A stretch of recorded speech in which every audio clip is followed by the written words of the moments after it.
ಪ್ರಜ್ವಲ್ ರೇವಣ್ಣ ಪ್ರಕರಣಕ್ಕೆ ಸಂಬಂಧಪಟ್ಟಂತೆ ಏನು ಲೈಂಗಿಕ ಕಿರುಕುಳ ಒಂದು ಆರೋಪ ಇತ್ತು, ಆ ಒಂದು ಪ್ರಕರಣಕ್ಕೆ ಸಂಬಂಧಪಟ್ಟ ಪ್ರಜ್ವಲ್ಗೆ ಸಿಗುತ್ತಾ ಜೀವಾವಧಿ ಶಿಕ್ಷೆಯಿಂದ ರಿಲೀಫ್ ಎನ್ನುವಂತಹ ಒಂದು ವಿಚಾರ. ಯಾಕಂದ್ರೆ ಅವರಿಗೆ ಜೀವಾವಧಿ ಶಿಕ್ಷೆಯನ್ನು ಕೊಡಲಾಗಿದೆ, ಶಿಕ್ಷೆಯನ್ನು ಅನುಭವಿಸ್ತಾ ಇದ್ದಾರೆ. ಹೀಗಾಗಿ ಇದೇ ಒಂದು ವಿಚಾರವಾಗಿ ಅರ್ಜಿ ಹಾಕಲಾಗಿತ್ತು.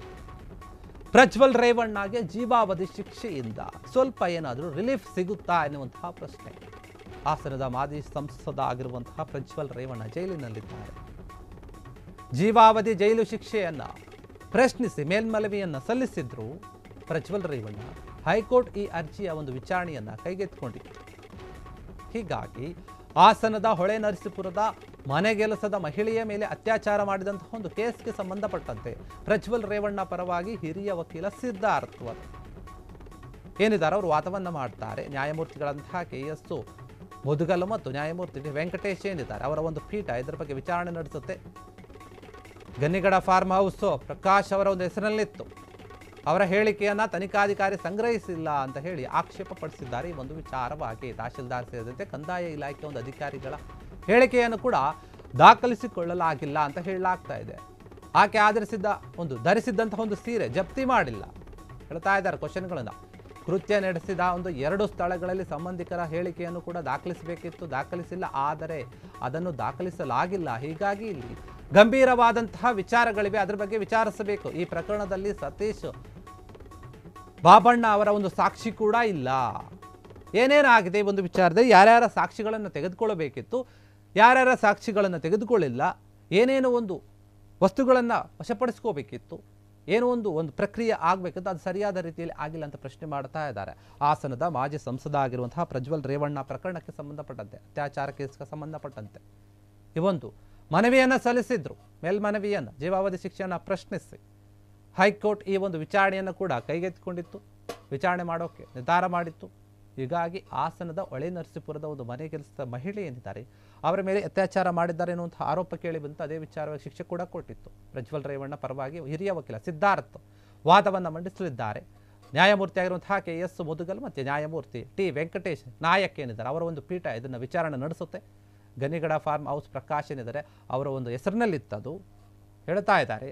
ಅವರ ಒಂದು ಹೇಳಿಕೆಯನ್ನು ತನಿಖಾಧಿಕಾರಿಗಳು ತಗೋಬೇಕಾಗಿತ್ತು, ಆದರೆ ತೆಗೆದುಕೊಂಡಿಲ್ಲ. ಯಾಕೆ ಅಂತ ಗೊತ್ತಿಲ್ಲ. ತಹಶೀಲ್ದಾರ್ ಸೇರಿದಂತೆ ಕಂದಾಯ ಇಲಾಖೆ ಒಂದು ಅಧಿಕಾರಿಗಳ ಒಂದು ಹೇಳಿಕೆ ಕೂಡ ತಗೋಬೇಕಿತ್ತು, ದಾಖಲಿಸಬೇಕಾಗಿತ್ತು, ಅದು ಕೂಡ ದಾಖಲಿಸಿಲ್ಲ. ಇನ್ನು ಆಕೆ ಉಟ್ಕೊಂಡಿದ್ದಂತಹ ಒಂದು ಸೀರೆ ಏನಿತ್ತು ಅದನ್ನು ಜಪ್ತಿ ಮಾಡಬೇಕಾಗಿತ್ತು, ಅದನ್ನು ಕೂಡ ತಗೊಂಡಿಲ್ಲ. ಕೃತ್ಯ ನಡೆದಂತಹ 2 ಸ್ಥಳಗಳಲ್ಲಿ ಸಂಬಂಧಿಕರ ಹೇಳಿಕೆಗಳನ್ನು ಕೂಡ ತಗೋಬೇಕಿತ್ತು, ಅದನ್ನು ಕೂಡ ತಗೊಂಡಿಲ್ಲ.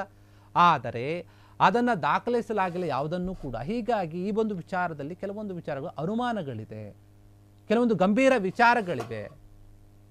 ಸತೀಶ್ ಬಾಬಣ್ಣ ಒಂದು ಪ್ರತಿಕ್ರಿಯೆ ಕೂಡ ತಗೊಂಡಿಲ್ಲ ಈ ಒಂದು ವಿಚಾರವಾಗಿ. ಹೀಗಾಗಿ ಎಲ್ಲ ಈ ಒಂದು ಗಂಭೀರವಾದಂತಹ ಕೆಲವೊಂದು ಪಾಯಿಂಟ್ಗಳಿದೆ, ಅದರ ಬಗ್ಗೆ ಚರ್ಚೆ ಆಗಬೇಕು. ಯಾಕೆ ಇವರು ತೆಗೆದುಕೊಂಡಿಲ್ಲ, ಎಲ್ಲೋ ಒಂದು ಕಡೆ ಏನೋ ಒಂದು ಲೋಪದೋಷ ಆಗಿದೆ, ಅದರ ಬಗ್ಗೆ ನೀವು ಗಮನ ಹರಿಸಬೇಕು ಅಂತ ಹೇಳಿ ಪ್ರಜ್ವಲ್ ಪರ ವಕೀಲರು ಒಂದು ರೀತಿಯಲ್ಲಿ ವಾದವನ್ನು ಮಾಡಲಿದ್ದಾರೆ ಅಂತ ಹೇಳಲಾಗ್ತಾ ಇದೆ. ಪ್ರಜ್ವಲ್ ರೇವಣ್ಣ ಅವರಿಗೆ ವಿಧಿಸಿದಂತಹ ಒಂದು ಜೀವಾವಧಿ ಶಿಕ್ಷೆ ಏನಿದೆ ಆದ್ದರಿಂದ ಅವರಿಗೆ ರಿಲೀಫ್ ಸಿಗುತ್ತಾ ಇಲ್ಲ ಗೊತ್ತಿಲ್ಲ. ಅವರ ಒಂದು ವಕೀಲರು ಈ ರೀತಿಯಾಗಿ ವಾದವನ್ನು ಮಂಡಿಸೋಕೆ ಮುಂದಾಗಿದ್ದಾರೆ. ಕೆಲವೊಂದು ಗಂಭೀರವಾದಂತಹ ಒಂದು ವಿಷಯಗಳನ್ನು ಎತ್ಕೊಂಡಿದ್ದಾರೆ. ಈಗ ಹಿರಿಯ ವಕೀಲ ಆಗಿರುವಂತಹ ಸಿದ್ಧಾರ್ಥವೇ ಏನಿದ್ದಾರೆ ಅವರು ವಾದವನ್ನು ಮಂಡಿಸ್ತಾರೆ ಅಂತ ಹೇಳ್ತಾ ಇದ್ದಾರೆ.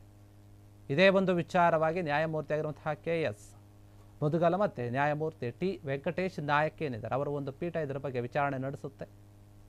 ಏನು ಕೆಲವೊಂದು ಅಂಶಗಳನ್ನು ಸೂಕ್ಷ್ಮವಾದಂತಹ ಒಂದು ವಿಚಾರಗಳನ್ನು ಮುಂದಿಟ್ಟುಕೊಂಡು ಪ್ರಜ್ವಲ್ ಪರ ಲಾಯರ್ ಕೋರ್ಟ್ ಮುಂದೆ ಹೋಗಿ ವಾದವನ್ನು ಮಂಡಿಸ್ತಾರೆ. ಆ ಒಂದು ವಾದವನ್ನು ಕೇಳಿದಂತಹ ಒಂದು ನ್ಯಾಯಪೀಠ ನಿಜಕ್ಕೂ ಕೂಡ ಅವರಿಗೆ ನೀಡಿದಂತಹ ಒಂದು ಶಿಕ್ಷೆಯಿಂದ ರಿಲೀಫ್ ಕೊಡುತ್ತಾ ಇಲ್ವಾ ಅಂತ ಕಾದು ನೋಡಬೇಕು. ಯಾಕಂದರೆ ಪ್ರಜ್ವಲ್ ರೇವಣ್ಣ ಮೇಲೆ ಬಂದಂತಹ ಒಂದು ಆರೋಪ ಏನಿತ್ತು ಅದು ತುಂಬ ದೊಡ್ಡದಾದಂತಹ, ಮಾಜಿ ಸಂಸದ ಈ ರೀತಿಯಾದಂತಹ ಒಂದು ಅತ್ಯಾಚಾರ ಕೃತ್ಯವನ್ನು ಎಸಗಿದ್ದಾನೆ ಎನ್ನುವಂಥ ಬಂದಂಥ ಆರೋಪ ಏನಿದೆ ಇಡೀ ಒಂದು ಹಾಸನ ಮಾತ್ರ ಅಲ್ಲ ಕರ್ನಾಟಕ ಮತ್ತು ಭಾರತ ದೇಶದಲ್ಲಿ ದೊಡ್ಡ ಮಟ್ಟದಲ್ಲಿ ಹೆಸರಾಗಿತ್ತು. ಅವರು ಮಾಡಿದ್ದಾರೆ ಎನ್ನಲಾದಂತಹ ಕೆಲವೊಂದು ವಿಡಿಯೋಗಳು ಏನಿತ್ತು ತುಂಬ ದೊಡ್ಡ ಮಟ್ಟದಲ್ಲಿ ಹರಿದಾಡಿತ್ತು. ಹೀಗಾಗಿ ಈ ಒಂದು ವಿಚಾರಣೆ ಗಂಭೀರವಾಗಿ ತೆಗೆದುಕೊಂಡಂತಹ ಕೋರ್ಟ್ ಅವರಿಗೆ ಎಲ್ಲ ರೀತಿಯ ವಿಚಾರಣೆಯನ್ನು ಜೀವಾವಧಿ ಶಿಕ್ಷೆಯನ್ನು ಕೂಡ ಕೊಟ್ಟಿತ್ತು ಸಾಬೀತಾಗಿ. ಹೀಗಾಗಿ ಏನಾಗುತ್ತೆ, ಅವರಿಗೆ ರಿಲೀಫ್ ಸಿಗುತ್ತಾ ಇಲ್ಲ ಅನ್ನೋದನ್ನ ಕಾದು ನೋಡಬೇಕು. ಕ್ಷಣ ಕ್ಷಣದ ಸುದ್ದಿಗಳಿಗಾಗಿ ಫ್ರೀಡಂ ಟಿವಿ ಸಬ್ಸ್ಕ್ರೈಬ್ ಮಾಡಿ, ಲೈಕ್ ಮಾಡಿ ಹಾಗೂ ಫಾಲೋ ಮಾಡಿ. ಹೊಸ ಸುದ್ದಿಗಳ ನೋಟಿಫಿಕೇಶನ್ಗಾಗಿ ಬೆಲ್ ಐಕಾನ್ ಮೇಲೆ ಕ್ಲಿಕ್ ಮಾಡಿ.